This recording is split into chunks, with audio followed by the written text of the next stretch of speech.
Di sini saya Angga Adistopo ya, yang akan membahas materi mengenai distribusi probabilitas dan faktor pengganggu.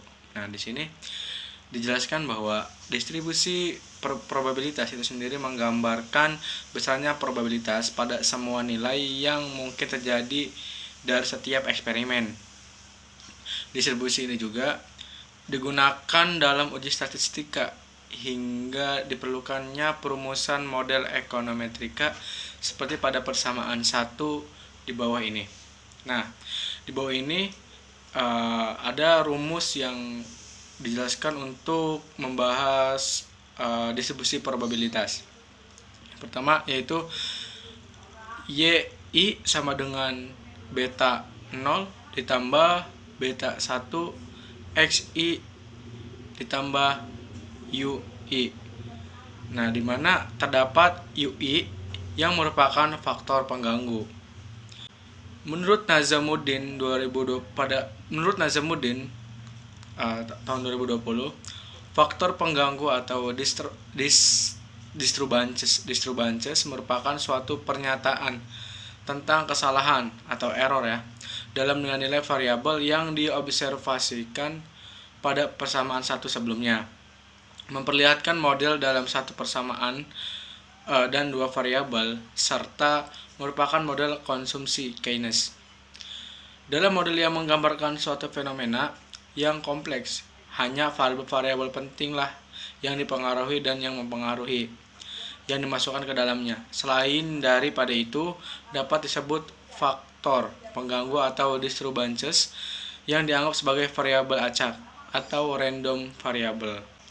Nah, di sini ada contohnya ya. Francis Menanti di kota Tangerang Selatan tergolong sukses sehingga manajer harus menyiapkan strategi tingkat penjualannya. Berdasarkan data jumlah biaya promosi dan besarnya penjualan, minuman Menanti itu dapat dilihat memiliki hubungan positif antara promosi dan penjualannya. Berdasarkan teori pemasaran, promosi akan berbanding lurus dengan penjualannya. Berdasarkan pada persamaan 1 yang tadi dijelaskan, bahwasanya variable base adalah promosi dengan dirumuskan huruf X ya, dan variabel terikat adalah penjualan Y, yaitu yang dirumuskan oleh huruf Y. Sedangkan beta 0 dan beta 1 merupakan parameternya. Pada kenyataannya akan ada variabel lain yang mempengaruhi penjualan seperti kondisi seseorang, tetapi tidak dapat dijelaskan secara eksplisit. Variabel tersebut UI faktor pengganggu. Baiklah, saya akan melanjutkan pembahasan mengenai metode maksimum likelihood. Nah, metode maksimum likelihood merupakan metode dalam estimasi parameter dari suatu distribusi peluang didasarkan pada fungsi likelihood. Fungsi likelihood itu kalau secara bahasa memiliki arti fungsi kemungkinan. Sejauh ini, metode maksimum likelihood adalah metode yang paling populer dalam menghasilkan estimator. Jadi kenapa paling populer?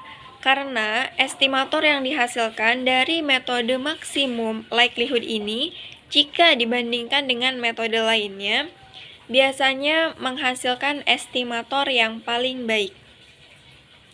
Oke, jadi pada pembahasan kali ini, kita akan fokus untuk mencari estimasi titik dengan menggunakan metode maksimum likelihood. Nah, supaya lebih jelas, saya akan memberikan contoh real. Jadi, misalkan contoh yang pertama itu seperti ini. Misalkan X itu adalah variabel random yang menyatakan banyaknya berapa kali orang Indonesia yang menikah. Ada banyak ya, bervariasi tentunya. Nah, untuk permasalahan ini dapat kita asumsikan modelnya itu berupa suatu distribusi Poisson. Jadi fx dengan suatu parameter theta yang tidak diketahui itu sama dengan E pangkat min theta dikalikan theta pangkat X dibagi X faktorial dengan X sama dengan 0, 1, 2, dan seterusnya. Di sini, X kecil ini menyatakan kejadian yang mungkin dari variabel random ini banyaknya berapa kali orang Indonesia menikah. Nah, setahu saya sih ada ya yang tidak menikah gitu. Berarti dapat diasumsikan bahwa X sama dengan 0. Selain itu, ada juga yang menikah 1 kali, sebanyak 2 kali, dan seterusnya atau bahkan sampai dengan tak hingga. Adapun contoh lainnya, misalkan X itu adalah variabel random yang menyatakan tinggi penguin betina dewasa. Misalkan, di sini ada seseorang yang tertarik nih untuk meneliti tinggi penguin betina dewasa. Dapat diasumsikan untuk permasalahan ini adalah berdistribusi normal, di mana fx melibatkan dua parameter yang tidak diketahui, yaitu mu dan sigma kuadrat, yaitu sama dengan 1/sigma akar 2 V dikali E pangkat min setengah. X min mu per sigma dikuadratkan, di mana X-nya lebih dari min tak hingga kurang tak hingga. Oke, kita masuk ke pembahasan lebih lanjut, yaitu mengenai definisi fungsi likelihood. Nah, jadi misalkan X itu adalah variabel random dengan fungsi densitas dengan peluang fx theta dengan theta adalah parameter yang tidak diketahui. Jika x1, x2 sampai xn merupakan sampel random berukuran n dari variabel random x, maka fungsi likelihood dapat didefinisikan sebagai berikut, yaitu L theta sama dengan fx1 theta dikalikan fx2 theta dikalikan dan seterusnya sampai fxn theta, atau dapat dituliskan dengan hasil kali dari I sama dengan 1 sampai N dari fxi theta. Jadi fungsi likelihood kita simbolkan dengan L theta itu adalah hasil perkalian dari fxi theta, di mana I sama dengan 1 sampai N. Oke, selanjutnya estimator maksimum likelihood dari theta adalah nilai theta yang memaksimumkan L theta. Nah, teman-teman, di sini kita sudah mendefinisikan fungsi likelihood L theta. Nah, estimator maksimum likelihood dari theta adalah nilai theta yang memaksimumkan L theta. Berarti kita punya fungsi L theta. Bagaimana cara memaksimumkan fungsi ini? Tentunya kita turunkan. Kita cari turunan pertama dari fungsi L theta ini. Kemudian kita sama dengankan 0. Jadi estimator maksimum likelihood dari theta adalah penyelesaian dari persamaan ini. Jadi dia ketika melibatkan hanya satu parameter, berarti dia hanya turunan biasa. Kita cari turunan pertama dari L theta sama dengan 0. Kita cari penyelesaian dari persamaan ini sehingga kita peroleh nantinya theta topi. Tapi biasanya melalui fungsi L theta ini sulit untuk diperoleh hasilnya, sehingga kita bisa menentukan lebih mudah dengan mencari penyelesaian dari persamaan d per theta dari fungsi logaritma asli atau ln L theta disama dengankan 0. Oke, selanjutnya kita akan perumum definisi yang ada. Jadi, kalau tadi hanya diketahui satu parameter theta saja, sekarang kita akan mendefinisikan jika fungsi likelihood mengandung sebanyak k parameter yang tidak diketahui, yaitu L theta 1, theta 2, sampai theta k. Jadi, estimator maksimum likelihood dari theta yaitu sama dengan theta 1, theta 2, sampai theta k. Itu adalah nilai-nilai theta topi 1, theta 2 topi, sampai theta k topi, yang memaksimumkan fungsi likelihood L theta 1, theta 2, sampai theta k. Nah, untuk lebih jelasnya, jadi tadi pertama kita mencari fungsi likelihood-nya terlebih dahulu. Nah, setelah itu ketika sudah memperoleh L theta, di sini ada theta 1, theta 2 sampai theta K. Nah, untuk mempermudah kita mencari fungsi log likelihood-nya, kemudian untuk memaksimumkannya sehingga kita peroleh hasil estimator dari MLE ini. Kita cari turunan parsialnya karena melibatkan lebih dari satu parameter. Sehingga kita peroleh DO per DO theta 1 ln L theta sama dengan 0, do per do theta 2 ln theta sama dengan 0, do per do theta K ln theta sama dengan 0. Nah, theta topi itu adalah penyelesaian dari persamaan-persamaan ini. Nah, tentunya kalau hanya terdiri dari dua persamaan, artinya hanya melibatkan dua parameter yang tidak diketahui, kita bisa mudah menyelesaikannya dengan substitusi ataupun eliminasi. Oke, nah jadi kita bisa membuat ringkasan ya terkait langkah metode maksimum likelihood ini, yaitu kita definisikan fungsi L theta terlebih dahulu, kemudian kita tentukan fungsi log likelihood ln L theta, kemudian tentukan turunan pertama dari ln L theta terhadap theta, dan kemudian disama dengankan 0 karena estimator adalah nilai yang memaksimumkan dari fungsi L theta. Kemudian yang terakhir, kita bisa menentukan parameter theta dengan menyelesaikan persamaan pada langkah yang ketiga. Sedemikian dengan diperoleh estimator dari theta, yaitu theta topi. Nah, sekarang kita akan membahas contoh soal dengan metode yang sudah dijelaskan oleh rekan saya, Asnia. Yaitu contoh 1 masih mengacu pada permasalahan awal yang kelompok kami ambil. Contoh tadi yang X-nya berapa banyak kali orang Indonesia menikah, yang dapat kita asumsikan sebagai distribusi Poisson.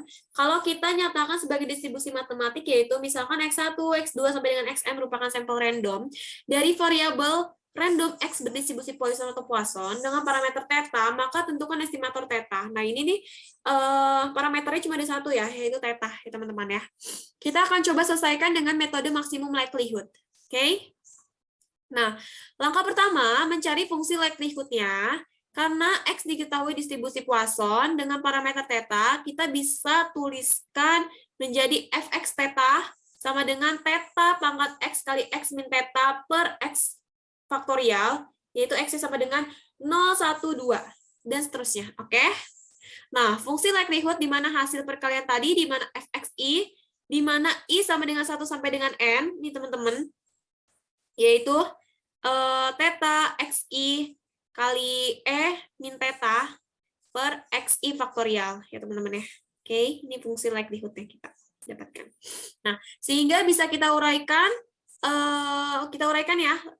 Kita uraikan lagi, berarti kita masukkan untuk setiap i, yaitu theta x1 kali min theta per xi faktorial sampai dengan seterusnya x2 sampai dengan xn. Oke, teman-teman. Nah, bentuk ini kita bisa sederhanakan lagi. Kita lihat ada bentuk eksponen, ada theta pangkat x1 sampai dengan xn ya, teman-teman ya. Ini theta pangkat x1 sampai dengan xn. Ya, sehingga kita peroleh seperti ini teman-teman. Theta pangkat sigma i sama dengan 1 sampai dengan n x1 xi dikali pangkat min n theta ya teman-teman ya. Ya, jadi kita sederhanakan ya. Nah, habis itu dibagi dengan v i sama dengan 1 sampai dengan n xi faktorial ya teman-teman ya. Ini kita sederhanakan menjadi seperti ini. Oke. Untuk mencari estimator theta ini menggunakan L theta itu cukup sulit ya teman-teman ya. Sehingga untuk mempermudah kita cari fungsi likelihood-nya terlebih dahulu, oke? Nah, fungsi log likelihood ya, log likelihood bukan fungsi likelihood tapi lognya. Saya kurang tadi, oke? Nah, fungsi ln theta fungsi dari sebelumnya. Nah, ini fungsi ln L theta ini adalah fungsi dari sebelumnya teman-teman ya. Yaitu yang sudah kita sederhanakan.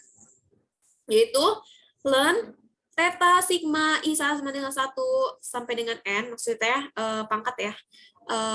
Pangkat XI dikali dengan E pangkat min N theta, dibagi dengan V I sama dengan 1 sampai dengan N pangkat XI faktorial. Ya teman-teman ya.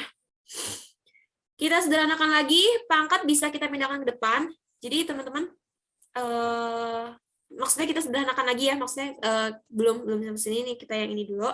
Nah, seperti fungsi logaritma ya, di mana kita peroleh ada penjumlahan, berarti hasil perkalian nih, perkalian ini kita jumlahkan, fungsi logaritma ya, kita harus memainkan fungsi logaritma. Sedangkan pembagian ini kita kurangkan. Jadi kita mendapatkan seperti ini. Ya teman-teman ya. Kita mendapatkan seperti ini. Nah, kita sederhanakan lagi, pangkat bisa kita pindahkan ke depan. Ya, kita bentuk logaritmanya kita mainkan ya. Sigma I sama dengan 1 sampai dengan N XI ln theta min N theta min ln V I sama dengan 1 sampai dengan N pangkat XI faktorial ya. Langkah selanjutnya kita cari turunan pertama ya. Pertama maksimum likelihood-nya itu kita bisa lihat, kita cari turunan parsial ya. Kita turunkan tetanya, oke? Nah, sigma I sama dengan 1 XI sebagai konstan, ya teman-teman ya, sebagai konstan. Nah, ln theta saya turunkan terhadap theta, berarti 1 per theta, ya. Ln theta saya turunkan menjadi 1 per theta, ya. Ini sebagai konstan, saya turunkan jadi 1 per theta, ya teman-teman ya. Berarti N nih, N theta saya turunkan menjadi N.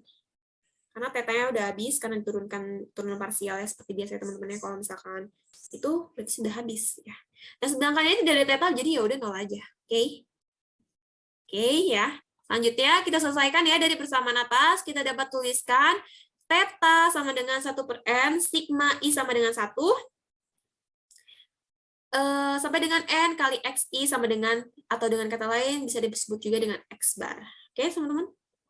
Nah, jadi estimator dari theta adalah theta topi sama dengan X bar, atau rata-rata dari sampel. Nah, kalau kita kembalikan ke permasalahan awal, kita asumsikan distribusi Poisson, kita ambil data sampel dari data populasi, sehingga ketika kita peroleh hasil dari theta topi sama dengan X bar ini, sudah mewakili karakteristik data dari keseluruhan populasi.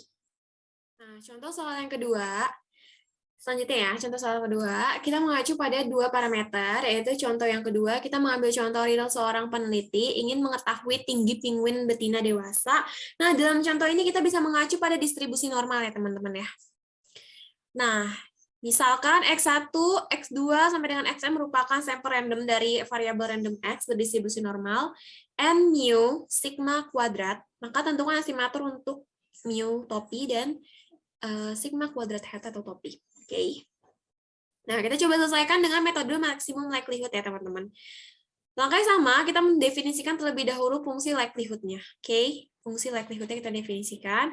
Di sini, fungsi densitas peluang dari X yang berdistribusi normal, mu sigma kuadrat adalah fx mu sigma kuadrat sama dengan 1 per sigma akar 2V kali E min setengah dikali X min mu per sigma yang dikuadratkan, X lebih dari tah hingga sampai dengan tah hingga, oke? Nah, fungsi likelihood-nya, yang pertama, L mu sigma kuadrat sama dengan I sama dengan 1, VI sama dengan 1 sampai dengan N, FXI mu sigma kuadrat, oke? Nah, lalu kita dapat uraikan, kita masukkan untuk setiap I-nya ya, teman-teman ya. Kayak seperti tadi ya, kita masukkan untuk setiap I-nya, yaitu kita peroleh 1 per sigma akar 2V dikali dengan E min setengah, min pangkat setengah, oke, pangkat min setengah maksudnya, X1 dikali dengan X1 min mu per sigma yang dikuadratkan, dan seterusnya X2 sampai dengan Xn. Oke, teman-teman? Nah, kita coba sederhanakan, ya. Kita harus pandai-pandai manipulasi menyederhanakan fxi, nih, fxi mana? Fxi nih, terhadap parameternya, oke? Sehingga kita dapat memperoleh 2V sigma kuadrat dikalikan dengan min n per 2, dikalikan dengan pangkat min n per 2, dikalikan dengan E pangkat min setengah kali sigma I sama dengan 1 sampai dengan N, dikalikan dengan X1 min mu per X faktorial ya teman-teman ya. Sigma, sorry, nggak kelihatan soalnya. Yang dikuadratkan, oke?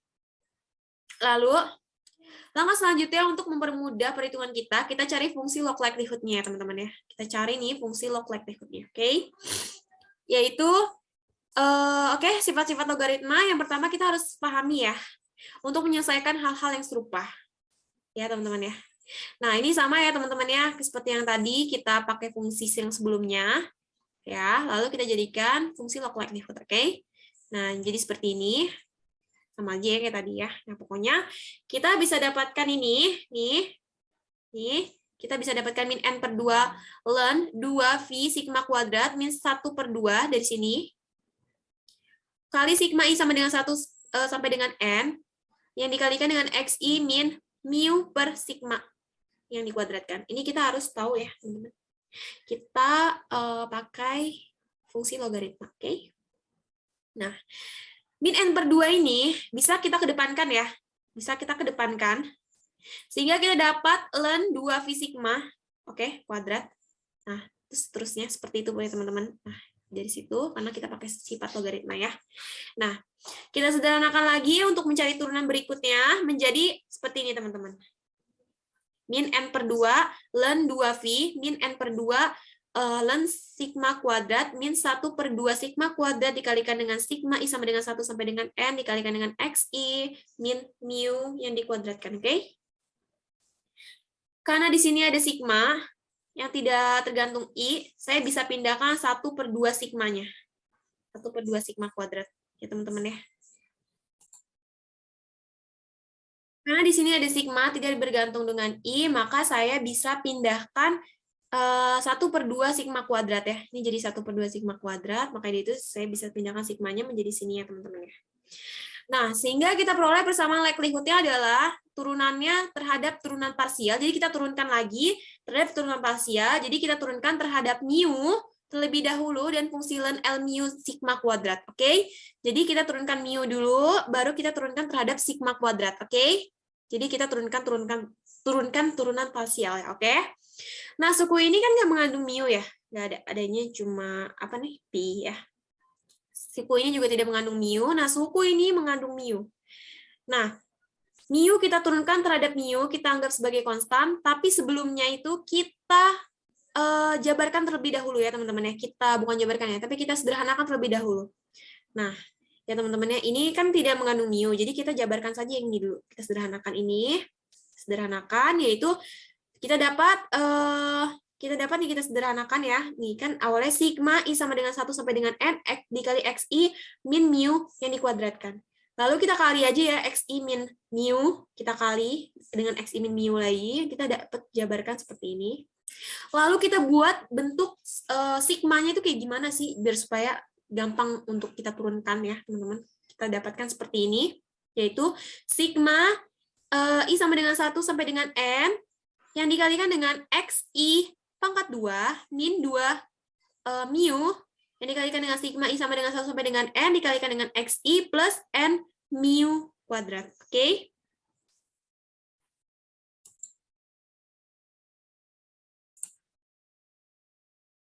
Lalu ini kita turunkan menjadi seperti ini ya teman-teman. Kita turunkan lagi, kita menjadi seperti ini. Oke? Nah, ini kan min 2 mu ya. Berarti udah nggak ada min 2-nya lagi, nggak ada mu-nya lagi. Oke? Ya teman-teman ya, ini xi seperti biasa, lalu ini kan n mu kuadrat, jadi ya otomatis kalau misalkan itu jadinya 2-nya di depan kan teman-teman, kalau misalkan seperti ya biasalah kayak turunan aja, sifat-sifat turunan yang pernah kita pelajari. Oke? Nah yang ini kan tidak ada mu ya, jadi ya udah karena ini menempel dan tidak ada mu, otomatis ini harus catat ya teman-teman, min 1/2 sigma kuadrat ya, seperti pada umumnya aja lah ya yang sudah kita pelajari, lalu kita sama dengankan dengan 0. Oke? Nah, selanjutnya kita akan turunkan terhadap sigma kuadrat, ya teman-teman, terhadap sigma kuadrat yang ini, turunkan. Nah, yang ini kan tidak mengandung nih. Nah, ini mengandung nih, ini mengandung sigma kuadrat, oke? Nah, ini mengandung sigma kuadrat, yaitu min n per 2 ln sigma kuadrat, saya turunkan terhadap sigma kuadrat, yaitu menjadi min n per 2 dikalikan dengan 1 per sigma kuadrat. Nih ya, teman-teman. Nah, Nah, bagian ini kan mengandung sigma kuadrat. Nah, untuk menurunkan, bagian ini mengandung sigma kuadrat. Nah, untuk menurunkan bentuk ini, maka saya jabarkan bentuknya seperti ini. Yang saya kuningkan yang kedua ini ya, teman-teman. Takutnya ini teman-teman nggak bisa melihat panahan saya. Jadi ini saya kuningkan nih, yang kedua nih, yang di atasnya ini. Yang di atas mu. Ini kan ada sigma kuadrat di bawahnya, yang kuning kedua bawah.